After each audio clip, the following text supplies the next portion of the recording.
Thank you for having me. So I want to start with, there we go. Just sort of a statement of the problem, and also to give a little bit of a sense as to my perspective before I launch into this. Ubiquitous automobility is a crisis. And we've talked about the climate crisis a bit. We haven't talked to the same degree about the public health crisis that it is. In the United States, nearly 40,000 people per year are killed in auto crashes. And that number is increasing. It is increasing in part because we're driving more, and also because our cars are getting bigger. SUVs are larger, and they're hitting people. When pedestrians in particular are struck, they're being struck higher up their body. Which is causing more internal damage and head injury and death. So it's very much a public health crisis, not just in people sitting while they're getting around, but actually the loss of life. Public finance is a problem. Paying for infrastructure is a major concern. The U.S. government has not raised the gas tax, which is the major funder of federal transport spending.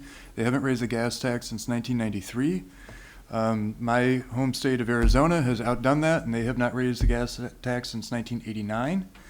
And so there is not nearly as much money out there to spend on infrastructure, either maintenance or expansion, and we continue to have a bias towards expanding over maintaining. So public finance is an issue. A smaller segment of the public finance issue that I did not include in the paper and don't have much time to talk about, but may come up in the discussion, is there's also an increasing reliance on fines and fees by states and cities, and those fines and fees are coming from traffic violations. And one of the downsides of mass motorization is mass motorization means there's a lot of potential police enforcement. And that has pretty severe racial and ethnic biases in the United States, and is another factor that I don't have a lot of time to get into. But that's related to this issue of fairness that I have at the end. So there's a number of factors, not just the climate and environmental factors that we should be concerned about. And one of the things about the United States is we often refer to it, or we think about it, or it's popularly perceived as being auto-dependent. And being auto-dependent suggests that there's some type of chronic affliction. And this chronic affliction is that using automobiles is not really much of a choice in the United States. In most parts of the United States, if you want to participate in the economy, you're going to have a car or access to a car, at least within your household. Dependence also suggests that curing the disease cold turkey is going to be problematic. If you think about this dependence as a form of addiction, if we were to just stop auto growth suddenly, there's a lot of people that are going to feel suffer because of that. And for many U.S. Cities and their suburbs, and the suburbs are where most urban America lives, and it's where most of the population growth is happening, the future transport will include some sort of personal vehicle. It's simply not going to be the case that we're going to be able to get a lot of people out of personal vehicles. We can change the shape of them, we can change the use of them, but the idea that personal vehicles are going to not be a major part of most of urban and suburban America strikes me as being unrealistic. And also, the scope of this paper was largely urban, so I did not get into the rural issues. This was mentioned a little bit earlier. But rural America, which is declining in population, is going to be a real challenge in the context of reduced driving in any sort. So a little bit of a framework for thinking about this. This is from Karen Lucas, and I'm sure most of you are familiar with this. The idea that we have transport poverty, which sits between transport disadvantage and social disadvantage. To this, the transport disadvantage are people who live in areas with poor public transit, or they don't have access to a car, or they're unable to drive, or they have other things that inhibit their travel. And transport poverty is really a condition where people are living a life where they're inaccessible to the places they need to go and the things that they need to do. And that leads to social exclusion, it leads to economic exclusion and other problems. So some of the work that I've done on this in the past, I'm going to talk about sort of the overall condition and the trends, and sort of the long-standing nature of the problem, as well as some of the ways that transport poverty is programs that have tried to overcome it. This is a graph from a paper called The Poverty of the Carless that I published earlier this year with Mike Manville and Mike Smart. And we went back a number of different data sets. And this data set, we went back to 1918 and looking at the share of the transportation expenditures within the household budget, which currently sits on average at about 18% of a household budget is spent on transportation. And that is higher for lower income households. It's lower for higher income households, but on average it's about 18%. That's the solid black line, second to the bottom on the right-hand side. The share of households with no vehicles, which is the dotted line, currently the share of households with no vehicles is 7 or 8% in the United States. You can see that between the mid-1930s and 2013, that share dropped from about 60% in the 1930s with no vehicles to 7 or 8% now. So we really do have a situation of ubiquitous automobility. And if you look at 7 or 8% of U.S. households that don't have vehicles, a sizable percentage of those are located in Manhattan. And then the top line there is the vehicles per capita, which again was very low in, that'd be on the right bar, that'd be very low in the 1910s and 20s, and then it grew, and then since 1960, it has accelerated. And then it's been fairly stable since roughly the mid-'80s in the number of vehicles per capita. And some other work that's not in this paper, but these are vehicles that tend to be used fairly intensively. There's not a lot of evidence in the United States that there's excess vehicles that are not used. So if households buy vehicles, even if they have 2 vehicles or 3 vehicles, tends to be the case that they use them all. There's a small group of collectors who might have a lot of cars, but for the most part, vehicles are used fairly intensively by all households who have them. So this is these trends and sort of the situation that we're in now has been a long time coming. So this graph, you have VMT per capita as the parallel lines at the top, which has been increasing. This goes from 1960 to 2013. And 1960 is the origin point. The dotted line that is trending down is the road length per capita. That's the second line. Then if you look at the solid black line just below that, that is transit trips per capita, which you can see has been fairly constant since the early 1970s. It really hasn't moved much despite the many billions that has been spent on transit in the United States. The number of service hours for transit in the United States has tripled since 1970. We've built about 1,700 kilometers of light rail during that period. We've built many more kilometers of commuter rail, and we're just not moving the needle very much on this. And then we have the percent with no car and the density. And again, since roughly 1980 or so, we haven't seen a lot of movement. There's been some fluctuation year in and year out, but for the most part, The situation that the United States founded in the early 1980s is the situation we find ourselves in now, with the exception that we drive many more miles per year than we did then. We drive, on average, about 50% more miles per year. But the mode share and other aspects have not really changed much. What has changed is the composition of households who are carless. And so this is going back to 1951 to 2013. And in 1951, the top line is the bottom income decile, so the bottom 10% in income.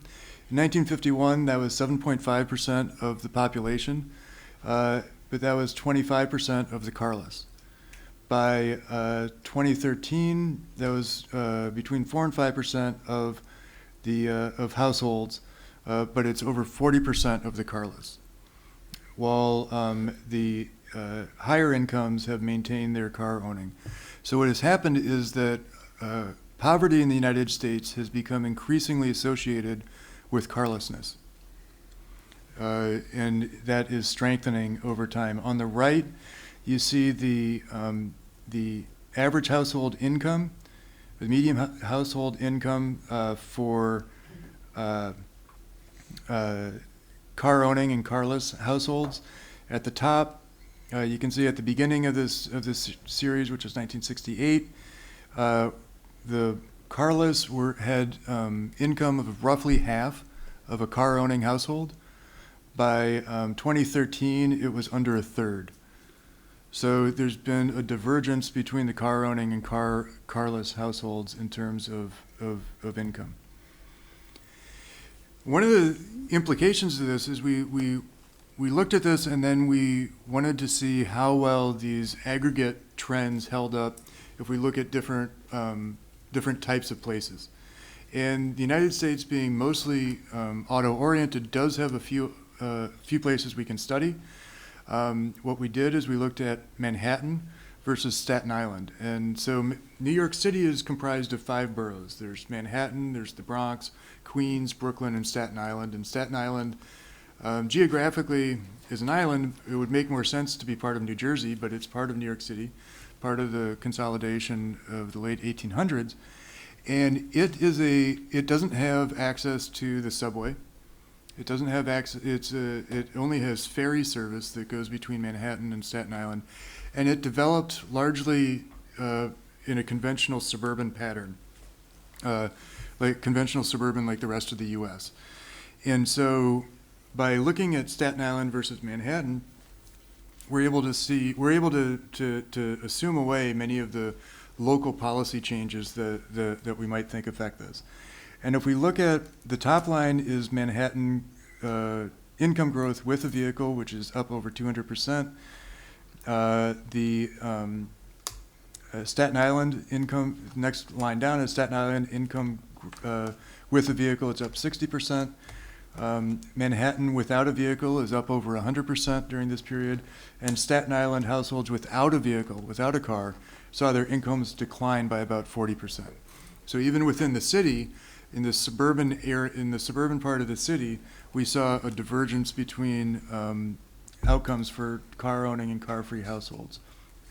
And then lastly on this paper is comparing Manhattan with New York overall, Staten Island, and then Los Angeles, and Los Angeles being considered, an auto-dominated sprawl city. And whoops. And I'll go to here. These are all vehicles, all years. If we look at in 1960, this is the probability of household poverty. In Manhattan, with vehicle and no vehicle, the no vehicle was about twice as likely. For the United States, there wasn't much of a difference at all. By 2014, it had narrowed a bit in Manhattan, but for the country overall, the likelihood of being in poverty is substantially higher if you don't have a vehicle than if you have a vehicle. You can see that, so in Manhattan, where it's possible to live and climb the income ladder without a vehicle, people are doing so, and it works out pretty well. So there is a built environment component to this connection between households and income and where people can live with and without a car.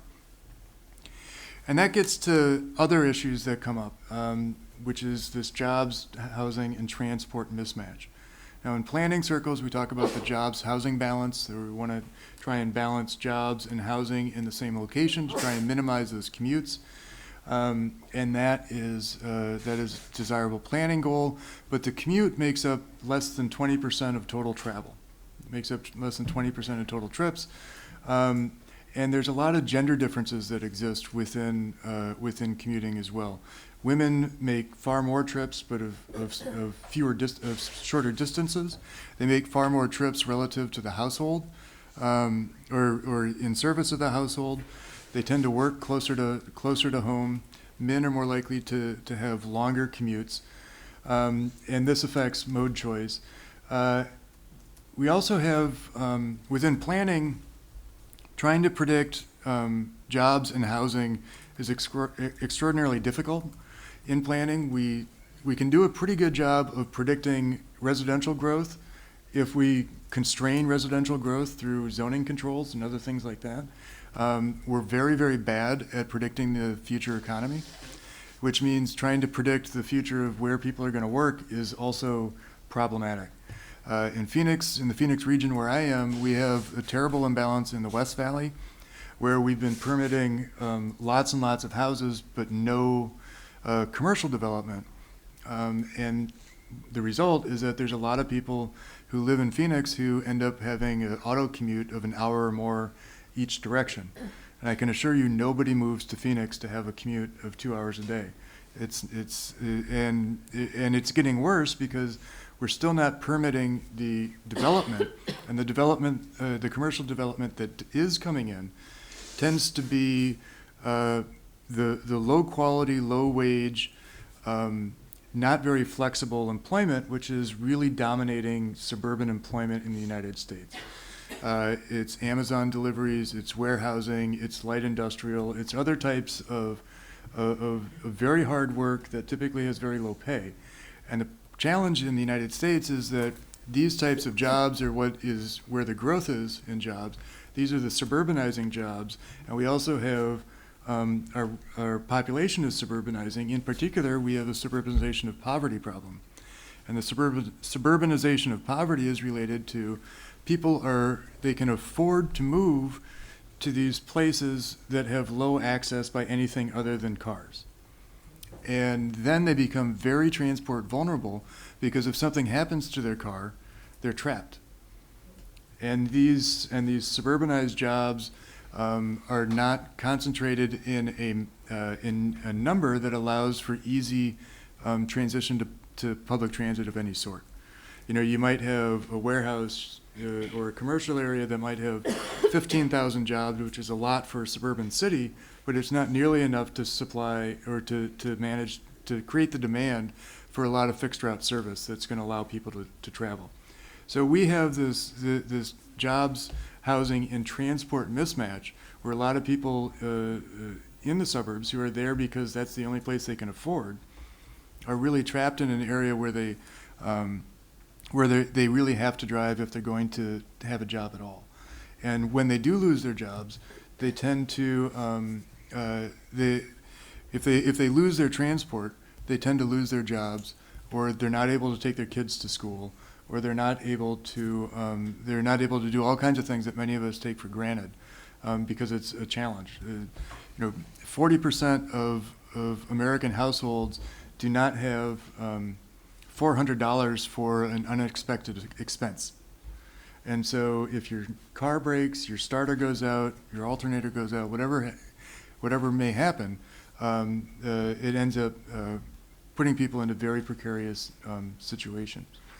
So transport mismatch is most directly solved through improved reliable auto access, not just auto access. We don't want to the programs that just give people used cars are ineffective because often those used cars are only being given away because they're already lousy. but the programs that give people reliable cars have proven to be quite effective. But this transport mismatch is what we have to pay attention to. There's also a difference between the carless and those with a car deficit. And the carless are households that don't have access to any car at all. The car deficit are where you might have more workers than cars, or you might have more workers and students than cars. And the households that are at a car deficit versus carless, they end up with better outcomes. So we don't have to have a policy that's focused on getting everybody who could potentially have a car. But households are quite resilient and able to figure out backup plans if they're able to have access to a car. Carless may not be the best goal in this case. Car light might be more achievable and confer the economic benefits we're interested in. Another thing is, within our welfare programs, such as they are, transportation is generally not considered part of the solution. In fact, transportation is barely mentioned, and in many cases, the ownership of a car, of any type of car, is seen as a luxury good. The Trump administration recently passed welfare reform, or they announced welfare reform, that anybody with a vehicle that's worth more than $2,800 is no longer qualified to receive any federal welfare benefits. Well, a car of $2,800 is not that great of a car at this point. But it's sort of indicative of how public policy views auto ownership, that it is something that is seen as a luxury item, even when it's critical for access to the economy. Reliable transport is highly correlated with steady employment, higher wages, and better economic outcomes. This is true both for adults with access to a car. It's also true that children who grow up in a household with access to a car, or more accurately, just reliable transport options that they can count on, have better outcomes in life. That they do better in school, they go to better university, they get better jobs, they have higher lifetime earnings. So there's a lot of lifelong benefits that exist here. And there's a number of studies that look at what happens when the transport vulnerable lose a car. And we do know that through these studies, when they lose a car, this is the converse of the welfare programs, that their economic outcomes decline. That they will lose a job, excuse me, especially many of the lower quality, more precarious employment that exists, the hourly employment, which is what's growing these days, worse quality life, and worse outcomes. And this map on the right is just an image of transit access to jobs for the city of Toronto. This is where it's in yellow, which is centered on downtown Toronto. You have access to 200,000 or more jobs based on the transit system. But as you get to the blue areas and you get to the purple areas, which is where Toronto is growing primarily, you have access to under 50,000 jobs within a 45-minute commute. So there's a lot of challenges that go along with this. And then, in the context of climate change and in adaptation to climate change, I think this is something I wanted to add in here because it's going to become a bigger issue, and that's the carless households are less likely to evacuate in times of need.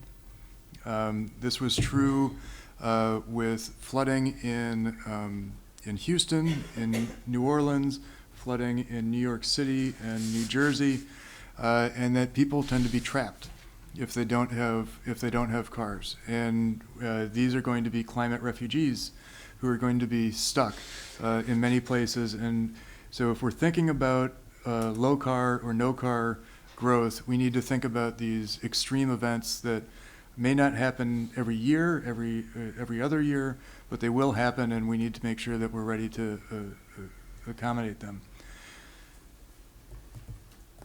And then just a few concluding remarks. I am fully on board that reducing auto dependence is desirable. This does, in my view, this does not go down to no cars, but I think cars are something that when I talk to my students about it, I like to put it as cars should be like whiskey, something that is enjoyed in moderation. And auto dependence means that some people are going to be harmed, and we need to be very aware of this. This is a predictable outcome. The amount of harm depends on the community. Sprawl of jobs and housing is problematic. There's a lot of demographic differences in travels that are problematic. Rural areas will be hardest hit. I'll also note that the built environment is extremely durable, and the built environment that we have for most of our cities is the built environment that we're going to have for decades into the future. Even the Phoenix region is the fastest growing region in the country. We're adding over 100,000 people per year. Even if we were to capture 50% of that growth into compact, transit-oriented, walkable communities, after 20 years, we're still talking about 1 million people, and we're still going to have 4.3 million people living in the types of environment that exists now. So some solution for the American Sunbelt is going to have to involve adapting the vehicles and the roads and the transport to the built environment system we have now. And so lastly, we should be open to some expansion of auto access on equity and economic grounds, that there are simply some households that will be better off if they have more reliable personal transportation. And I will leave it at that, and we can open it up for discussion.